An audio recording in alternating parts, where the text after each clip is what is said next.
3000 രൂപയുടെ പണമിടപാടിനെ ചൊല്ലിയുള്ള തർക്കത്തെ തുടർന്ന് യുവാവിനെ വഴിയിൽ തടഞ്ഞു നിർത്തി ദേഹത്ത് മണ്ണെണ്ണയൊഴിച്ച് തീ കൊളുത്തി കൊല്ലാൻ ശ്രമം. വെള്ളിയാഴ്ച പുലർച്ചെ കാസർഗോഡ് മൊഗ്രാലിലാണ് നാടിനെ നടുക്കിയ സംഭവം നടന്നത്. കർണാടക ഹുബ്ലി സ്വദേശിയും വർഷങ്ങളായി മൊഗ്രാൽ കൊപ്പളത്ത് താമസക്കാരനുമായ അബ്ദുൽ ഗഫൂർ ആണ് ക്രൂരമായ ആക്രമണത്തിന് ഇരയായത്.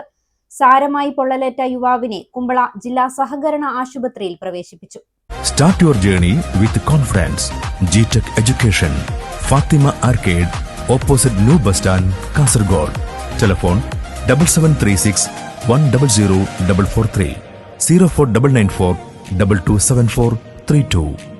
വെള്ളിയാഴ്ച പുലർച്ചെ 5:30 മണിയോടെ മൊഗ്രാൽ റെയിൽവേ അടിപ്പാതയിലായിരുന്നു സംഭവം നടന്നത്. തേപ്പുമേസ്ത്രിയായ അബ്ദുൽ ഗഫൂർ പതിവ് പോലെ താമസ സ്ഥലത്തുനിന്നും ദേശീയപാതയിലേക്ക് നടന്നു പോകുമ്പോഴാണ് കുറ്റിക്കാട്ടിൽ ഒളിച്ചിരുന്ന 4-അംഗ സംഘം ചാടി വീണത്. വഴി തടഞ്ഞു നിർത്തിയ ശേഷം സംഘത്തിലെ ഒരാൾ ഗഫൂറിന്റെ ദേഹത്ത് മണ്ണെണ്ണ ഒഴിക്കുകയും മറ്റൊരുവൻ തീ കൊളുത്തുകയുമായിരുന്നു. തീ ആളിപ്പടർന്നതോടെ പ്രതികൾ സംഭവസ്ഥലത്തുനിന്ന് ഓടി രക്ഷപ്പെട്ടു. ഗഫൂറിന്റെ നിലവിളി കേട്ടെത്തിയ പരിസരവാസികളാണ് ഉടൻ തന്നെ തീയണച്ച് ഇയാളെ കുമ്പള ജില്ലാ സഹകരണ ആശുപത്രിയിൽ എത്തിച്ചത്. ശരവണൻ, ലിംഗം, മേരി, കണ്ടാലറിയാവുന്ന മറ്റൊരു വ്യക്തി എന്നിവരാണ് തന്നെ ആക്രമിച്ചതെന്ന് ആശുപത്രിയിൽ കഴിയുന്ന അബ്ദുൽ ഗഫൂർ മൊഴി നൽകി. തളങ്കര മാലിക് ദിനാർ പള്ളിക്ക് സമീപത്തെ ക്വാർട്ടേഴ്സിലാണ് ഇവർ താമസിക്കുന്നത്. വെറും 3000 രൂപയുടെ പണമിടപാടാണ് ഈ ക്രൂരതയ്ക്ക് പിന്നിലെന്നാണ് സൂചന.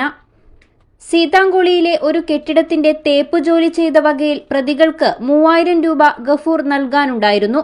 എന്നാൽ പണിയേൽപ്പിച്ച എഞ്ചിനീയർ തനിക്ക് 18,000 രൂപ നൽകാനുണ്ടെന്നും അത് കിട്ടിയാലുടൻ പണം നൽകാമെന്നും തൊഴിലാളികളെ അറിയിച്ചിരുന്നതായി ഗഫൂർ പറയുന്നു.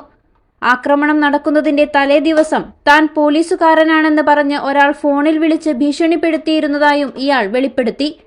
സംഭവത്തിൽ കുമ്പള പോലീസ് കേസ് രജിസ്റ്റർ ചെയ്ത് അക്രമി സംഘത്തിനായി അന്വേഷണം ഊർജിതമാക്കിയിട്ടുണ്ട്. News 14 live, Kasaragod.